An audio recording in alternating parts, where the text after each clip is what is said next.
ข่อยสิพาไปยามบ้านอยู่ไสล่ะมองอยู่อูนอนมองเคยมีหมอนกระสาดบ้านทุ่งฟ้าหามตำบลยลกอำเภอจักแสนจังหวัดเชียงรายอ้าวคนเหนือก็อายก็แม่นละกะอีน้องมื้อนี้สิพามาเบิ่งฟาร์มปลาเจ้าของมาเราต้องเตรียมอาหารให้ปลาว่าเดือเรื่องราคา470 บาทต่อสอบปลาข่อยกินปานปอบเทลง10กระสอบก็บ่ยังฟังเด้อฟังเอาบวงมาสดมียิ่งนอนคดตดเหม็นกุ่มมันบ่เกี่ยวนะบ่แม่นเขาอย่าฟ้าวไปเล่าทั้งอื่นว่าเนี่ยให้ปลาสาครแต่ก่อนเลี้ยงไก่บนบ่อปลาแต่ต่อมาเลี้ยงปลานิ่นล้วนๆจักบ่ละเอาข่อยนับคร่าวๆประมาณ10บ่อ10ไร่โอ้เป็นตาสะอ่อนเนาะเพราะเลี้ยงปลาตัวเนี่ยปลาเผาเกี๊ยแซ่บนี่มีหมึกหอยเชอรี่พร้อมเป็นเกษตรกรมันต้องเฮ็ดหลายอย่างครับบ่ว่าจะเป็นเลี้ยงไก่บ้าน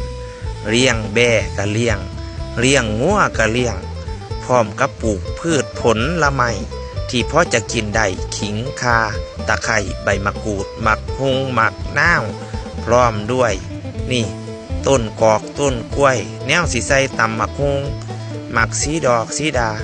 เด็ดมา1 หน่วยบุยเป็นตาแซ่พระอาทิตย์ตกดินมานั่งกินปลาเผาอยู่ริมบ่อไผสิเอาข่อยสิห่อราคาบ่แพงดอกอีพอโตละ800